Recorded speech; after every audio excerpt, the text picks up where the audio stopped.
చిత్తూరు జిల్లా విద్యాశాఖలో రాజకీయ ఒత్తిళ్లు పెరిగినట్టు కనిపిస్తోంది. మంత్రి నారాయణ విద్యా సంస్థల్లో జరుగుతున్న అవకతవకలు బట్టబయలు చేసినందుకు జిల్లా విద్యాశాఖ అధికారిని దీర్ఘకాలిక సెలవులపై పంపించేశారు. ఆంధ్రప్రదేశ్ పాలనలో మంత్రి నారాయణ పట్టు బాగా బిగుస్తోంది. మున్సిపల్ శాఖ మంత్రి ఆయన.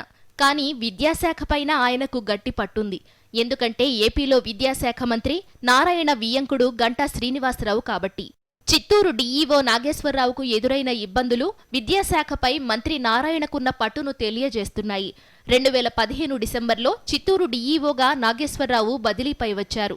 ఉన్నతాధికారుల నుంచి వ్యతిరేకత వ్యక్తమైన విద్యాసంస్థల పనితీరు మెరుగుపరిచేందుకు బాగానే కృషి చేశారు.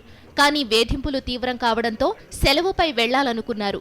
విద్యాశాఖ అధికారులు మాత్రం సంవత్సరం మధ్యలో సెలవులు, బదిలీలు కుదరవని, విద్యా సంవత్సరం పూర్తయ్యేంత వరకు నెట్టుకురమ్మని సూచించారు.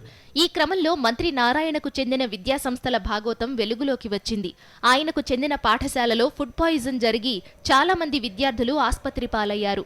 ఈ విద్యాసంస్థకు ప్రభుత్వ పరంగా అనుమతి లేదని డీఈఓ నాగేశ్వరరావు ఫిర్యాదు చేశారు. ఈ స్కూల్కు ఫైర్ సేఫ్టీ సర్టిఫికేట్ లేకపోవడంతో అనుమతి ఇచ్చేందుకు డీఈఓ నిరాకరించారు. ఇది మంత్రికి మింగుడు పడలేదు. అంతేకాదు, ఐఐటి ఫౌండేషన్కు సంబంధించిన నారాయణ విద్యాసంస్థల శిక్షణలో నాణ్యత లేదని డీఈఓ మరో నివేదిక రూపొందించారు. ఇది మంత్రి నారాయణకు మరింత మంట పుట్టించినట్టుంది. ఇవేవీ కలెక్టర్ పట్టించుకోలేదని సమాచారం. ఈ క్రమంలో తన శాఖకు న్యాయం చేయలేకపోతున్నానని భావించిన డీఈఓ నాగేశ్వరరావు దీర్ఘకాలిక సెలవుపై వెళ్లాలనుకున్నారు. సెలవుపై వెళ్లేలోపు నారాయణ విద్యాసంస్థల ఫైల్పై సంతకం చెయ్యాలని నాగేశ్వరరావుపై తీవ్రస్థాయిలో ఒత్తిడి వచ్చినట్టు తెలుస్తోంది. అయినా ఒప్పుకోకుండా సెలవుపై వెళ్లారు. ముఖ్యమంత్రి సొంత జిల్లా చిత్తూరులో జరుగుతున్న ఈ అరాచకాలపై ఉపాధ్యాయ సంఘాలు మండిపడుతున్నాయి. ఇప్పటికే చిత్తూరు జిల్లా కలెక్టర్ తీరుతో విసిగిపోయిన అధికారులకు ఇప్పుడు మంత్రి నారాయణ తోడవడంతో ఏం చెయ్యాలో పాలుపోవడం లేదు.